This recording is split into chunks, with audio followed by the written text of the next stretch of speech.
বিপুল পরিমাণ ইয়াবা পেয়েছি, ইয়াবা আর কিছু আলামত পেয়েছি যেটার মাধ্যমে বোঝা যাচ্ছে যে এখানে গাঁজা সেবন করতো তারা এবং এটা বিক্রিও করতো।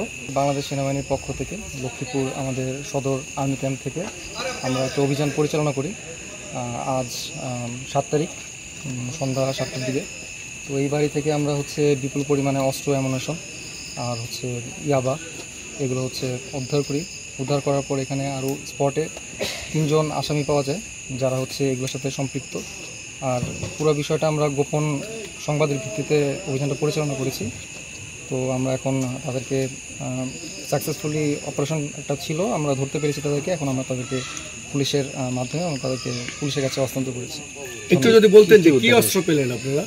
আমরা 2টা LG পেয়েছি আর কিছু ধারালো অস্ত্র পেয়েছি, তারপর দেশীয় অস্ত্র যেগুলো ধারালো অস্ত্র যেটা বলে এগুলো পেয়েছি আর কি। আর কি পরিমাণ মাদক পেলেন?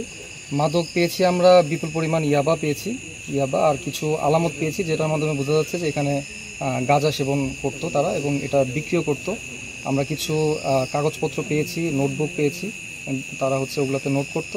বেসিক্যালি এটা তারা হিসাব করতো। এই বাড়িটা থেকে পরিচালনা করতো তাদের এই অপরাধ কর্মকাণ্ড। এখান থেকে তারা বিক্রি করতো, মেনলি ইয়াবা বিক্রি করতো, গাঁজা বিক্রি করতো, তারা সেবনও করতো প্লাস বিক্রি করতো। আর পাশাপাশি এই অস্ত্রগুলো দিয়ে তারা বিভিন্ন সময় ভয়ভীতি দেখাতো বিভিন্ন মানুষকে ভয়ভীতি দেখানোর মাধ্যমে তাদের কাছ থেকে মোটা অঙ্কের টাকা দাবি করতো। এই আলামতগুলো আমরা পেয়েছি এখানে। তো ওগুলোর ভিত্তিতে আমরা এই অভিযানটা আর কি। কত কেজি ইয়াবা পেলেন? আমরা টোটাল 83 পিস ইয়াবা পেয়েছি এখন পর্যন্ত। তারপরেও বাড়িটা সম্পূর্ণ সার্চ করছে, পড়া শেষ হলে বিস্তারিত আর কি। আমরা যতদূর জানি এটা একটা অবসরপ্রাপ্ত সেনা কর্মকর্তার বাড়ি।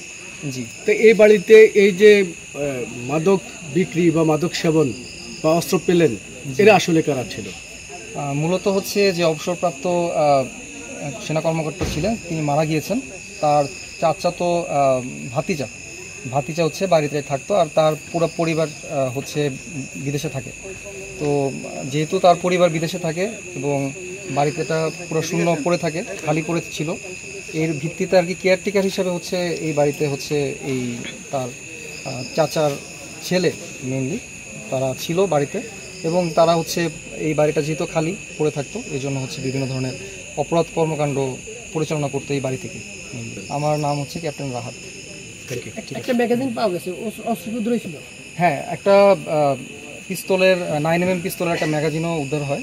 তো এইটা আমরা ম্যাগাজিনটা উদ্ধার করতে পারছি। আমরা ধারণা করছি যে এর সাথে একটা পিস্তলও ছিল, বাট পিস্তলটা আমরা এখনও খোঁজ করছি, পিস্তলটা উদ্ধার করতে পারিনি। আমরা গোয়েন্দা তথ্যের ভিত্তিতে আরও তথ্য নিচ্ছি, তথ্যের ভিত্তিতে আমরা পিস্তলটাও ইনশাল্লাহ উদ্ধার করব ভবিষ্যতে।